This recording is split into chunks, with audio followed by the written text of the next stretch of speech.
प्रिय छात्रों, आज BA honours part 1 paper first के अंतर्गत मोटिवेशन की चर्चा करते हैं। आप सबने मोटिवेशन शब्द आम प्रचलन में निश्चित रूप से सुना होगा। मोटिवेशन एक अंग्रेजी शब्द है जिसको हिंदी में प्रेरणा एवं अभिप्रेरण शब्द से जानते हैं।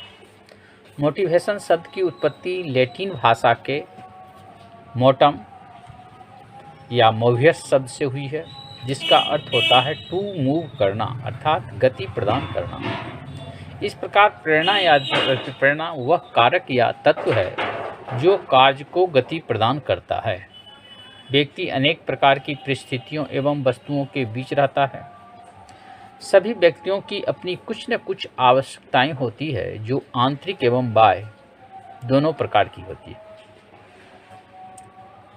इन आवश्यकताओं की पूर्ति हेतु जीव वातावरण में उपलब्ध वस्तुओं एवं जीवों से इसे पूरा करने का प्रयास करता है।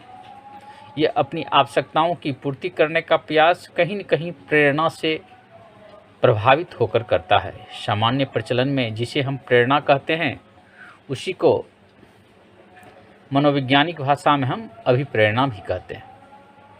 जब किसी जीव को किसी चीज़ की आवश्यकता होती है, तब उसे प्राप्त करने के लिए एक नियंत्रित एवं निश्चित दिशा में हम प्रयास करते हैं और तब तक यह प्रयास जारी रहता है जब तक कि हम उस अभीष्ट को नहीं प्राप्त कर लेते।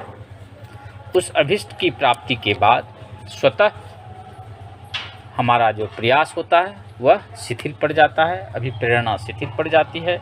और अगर किन्हीं कारणों से हम उस अभीष्ट को नहीं प्राप्त कर पाते हैं, इसका मतलब होता है जो उस लक्ष्य को प्राप्त करने वाला तत्व हमारे भीतर गौण है, निष्क्रिय है, जिस कारण हम उस लक्ष्य को नहीं प्राप्त कर पाते।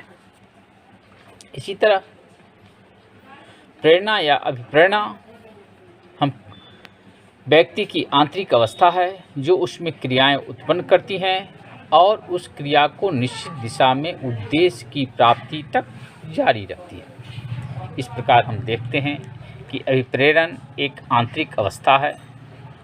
अभिप्रेरणा से क्रिया की उत्पत्ति होती है एवं इस मोटिवेशनल एक्टिविटीज अर्थात अभिप्रेरणा से जो क्रिया उत्पन्न होती है वह एक खास दिशा में होती है। अभिप्रेरणा का संबंध हमेशा लक्ष्य और उद्देश्य के दिशा में होता है और अभिप्रेरणा लक्ष्य की प्राप्ति तक हमेशा जारी रहती है। उदाहरण स्वरूप आप विद्यालय आते हैं, हम विद्यालय आते हैं, हम आपके या हमारे विद्यालय आने का कहीं न कोई एक लक्ष्य है, एक उद्देश्य है। हम जिस तरह आपको पढ़ाने के उद्देश्य से विद्यालय आते हैं, उसी तरह आपके पढ़ने और पढ़ाने का भी कहीं न कहीं उद्देश्य है। आप एक पद प्राप्ति हेतु, नौकरी हेतु शिक्षण का कार्य करते हैं। आप भी समझते हैं कि मुझे पढ़कर ग्रेजुएशन करना है, पदाधिकारी बनना है, एसएससी आदि आदि जगहों में कार्यरत होना। तो एक उद्देश्य है, जिस उद्देश्य की प्राप्ति हेतु आप घर से चलते हैं और सक्रियता के साथ महाविद्यालय तक पहुंचते हैं और आप शिक्षण का कार्य करते हैं। यह जो इस कार्य को करने के लिए जो आपकी भावना होती है, आपका जो प्रयास होता है, यह भावना ही अभिप्रेरणा है। यह जो भाव पैदा होता है जिससे आप प्रभावित होकर कॉलेज तक पहुंचते हैं और शिक्षण का कार्य करते हैं, यह एक प्रेरणा है। जब आप सामाजिक वातावरण, कार्यक्रम आदि में किसी बच्चे या व्यक्ति के बेहतर अभिव्यक्ति को देखते हैं तो आपके मन में भी उत्सुकता जगती है कि मैं भी ऐसा करूं, और उस उत्सुकता को आपके आंतरिक बल या तत्व द्वारा अगर जोश या जुनून में बदल दिया जाता है तो आप लक्ष्य को प्राप्त करने के लिए एक निश्चित दिशा में गतिशील हो जाते हैं। यही गतिशीलता, जिस वजह से आप गतिशील होते हैं, यह गतिशीलता ही हमारी और आपकी जो है यह अभिप्रेरणा है। उपरोक्त बातों से स्पष्ट है कि प्रेरणा का तात्पर्य व्यक्ति की ऐसी अवस्था से है जिस अवस्था के उत्पन्न होने पर वह बेचैनी अनुभव करने लगता है और उस बेचैनी को दूर करने के लिए व्यक्ति या जीव एक अलग व्यवहार करने लगता है। यह बेचैनी किसी आवश्यकता या इच्छा पूर्ति को पूरा करने के उद्देश्य से पैदा होती है और जीव उसे पूरा करने के लिए ही विशेष क्रिया या व्यवहार को करने लगता है। उदाहरण स्वरूप जब हमें प्यास लगती है तो हम देखते हैं कि हम बेचैन अपने आप को अनुभव करने लगते हैं, हमारी बेचैनी बढ़ जाती है। गला सूखने लगता है, हमारे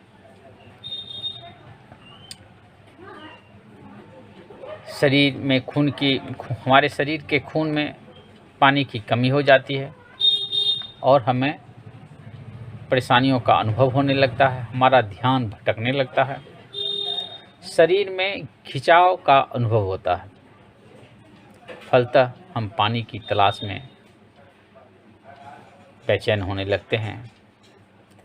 अगल बगल या अपने भाई बहनों बच्चों से यह कहते हैं कि बाबू थोड़ा पानी लेके हमें पिलाओ, पानी ला के दो। आवाज़ देते हैं तो पानी मंगवाते हैं और उसे पीने का प्रयास करते हैं। अथवा हम स्वयं चलकर किसी नल या पानी संग्रह केंद्र पे या घर में जहाँ पानी का टब है वहाँ जाकर पानी प्राप्त करते हैं और उसे पी लेते हैं। पानी पीने के बाद निश्चित रूप से हमारे आवश्यकता की पूर्ति होती है और हम संतुष्ट होते हैं और हमारी प्रेरणा शिथिल पड़ जाती है, हमारी पानी की तलाश खत्म हो जाती है। इस प्रकार हम कह सकते हैं कि प्रेरणा या अभिप्रेरणा व्यक्ति या जीव की वह अवस्था है जिसके उत्पन्न होने पर व्यक्ति बेचैनी का अनुभव करता है और उसको दूर करने के लिए उसकी शक्ति या बल वातावरण में उपस्थित चीज़ों से अपनी आवश्यकता अनुकूल इच्छित चीज़ों का चयन करने हेतु व्यक्ति या जीव को उकसाती है या उसे अग्रसारित करती है, और यह क्रिया तब तक चलती रहती है जब तक हम उस उद्देश्य को प्राप्त न कर लें। अभिप्रेरणा की कई मनोवैज्ञानिकों ने अपने अपने हिसाब से अलग अलग परिभाषाएं दी है। मिस्टर मैकडोनाल्ड के अनुसार अभिप्रेरणा व्यक्ति के अंदर ऊर्जा परिवर्तन है। क्रेज एवं क्रेज फील्ड के अनुसार अभिप्रेरणा हमारे क्यों का उत्तर देती है। कई बार सामान्य सा दिखने वाला व्यक्ति बहुत ही ऊंचा कार्य कर जाता है। हम देखते हैं कि मैट्रिक इंटर ग्रेजुएशन तक वह व्यक्ति बहुत ही सामान्य दर्जे का छात्र रहा है, लेकिन 2-4 साल बाद हम सुनते हैं कि वह IAS कंप्लीट कर गया, UPSC कंप्लीट कर गया, तो हमें भी आश्चर्य होता। लेकिन वह छात्र जिसे हम औसत दर्जे का मान के चलते हैं, उसकी आंतरिक प्रेरणा, आंतरिक शक्ति निश्चित रूप से एक लक्ष्य के प्रति निर्देशित हो रही थी और वह उस लक्ष्य को, उस टारगेट को दिमाग में रखकर उस अभिप्रेरणा से प्रेरित होकर उस लक्ष्य के प्रति कार्य करता रहा और लगातार कार्य करता रहा। वह अपने लक्ष्य से नहीं भटका। उसकी आंतरिक शक्ति, आंतरिक तत्व उसे उस कार्य को करने के लिए बार बार प्रेरित करती रही। फलतः वह उस कार्य को बहुत ही सुविधापूर्वक करके और उस मुकाम तक पहुंच जाता है, वह अपने लक्ष्य को प्राप्त करता है। गिलफोर्ड महोदय के अनुसार प्रेरणा किसी खास आंतरिक कारक या अवस्था को कहते हैं जो किसी क्रिया को प्रारंभ करती है तथा उसे जारी रखती है। मॉर्गन एवं किंग के अनुसार प्रेरणा एक सामान्य शब्द है। यह प्राणी की भीतरी अवस्था, व्यवहार एवं उस लक्ष्य की ओर इंगित करता है जिस ओर उसका व्यवहार निर्देशित करता है। कैंडलर के अनुसार प्रेरणा का मनोविज्ञान कार्यशीलता उत्पन्न करने और व्यवहार को निर्देशित करने वाले परिवर्तियों की विवेचना करता है। मिस्टर गुड के अनुसार अभिप्रेरणा कार्य को प्रारंभ करने एवं जारी रखने की प्रक्रिया है। मिस्टर स्किनर के अनुसार अभिप्रेरणा सीखने का सर्वोत्तम राजमार्ग है। जिस तरह हम और आप महाविद्यालय आने के लिए या अपने गांव से राजधानी जाने के लिए अच्छे राजमार्ग का चयन करते हैं, जो मुझे किस राजमार्ग से किस रास्ते से जाना है ताकि हम सुविधा और सुगम यातायात के तहत पहुंच जाएं। इसके लिए हम अच्छे रोड का चयन करते हैं। फिर मैंने उभर खावर रास्ते को छोड़कर जो रोड अच्छा है, एकदम चमकीला है, बेहतर है, बिना उभर खावर वाला है, हम उस रास्ते का चयन करते हैं और उस रास्ते के चयन से हम सुविधानुसार कम समय में अपने इंकित महाविद्यालय या राजधानी या लक्ष्य तक पहुंचते हैं, तो हमें सुविधा होती है।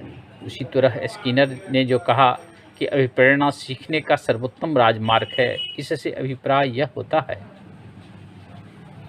कि जो व्यक्ति प्रेरित होकर एक सही और निश्चित दिशा में अग्रसारित होता है, वह अपने लक्ष्य को बहुत कम समय में सुविधा अनुसार प्राप्त करता है। मैकडूगल महोदय ने अभिप्रेरणा के शारीरिक और मनोवैज्ञानिक दशाएं हैं जो किसी कार्य को करने के लिए प्रेरित करती है। मैकडूगल महोदय ने कहा कि अभिप्रेरणा वैसी शारीरिक और मनोवैज्ञानिक दशाएं हैं जो किसी कार्य को करने के लिए हमें प्रेरित करती है। वुडवर्थ महोदय, अभिप्रेरणा व्यक्तियों की दशा का वह समूह है जो किसी निश्चित की पूर्ति के लिए निश्चित व्यवहारों को स्पष्ट करती है। इसी तरह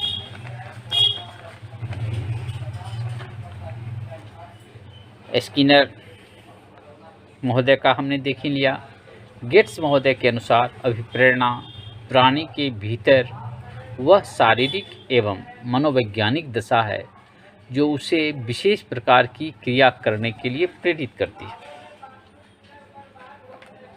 इस प्रकार हम देखते हैं कि निष्कर्षतः हम कह सकते हैं कि अभिप्रेरणा उद्देश्यों को प्राप्त करने हेतु तथा यह लोगों को कार्य करने के लिए प्रोत्साहित करने हेतु एक बेहतर विकल्प है, जिसके आधार पर हम अपने लक्ष्य तक पहुंचते हैं और कामयाबी हासिल करते हैं।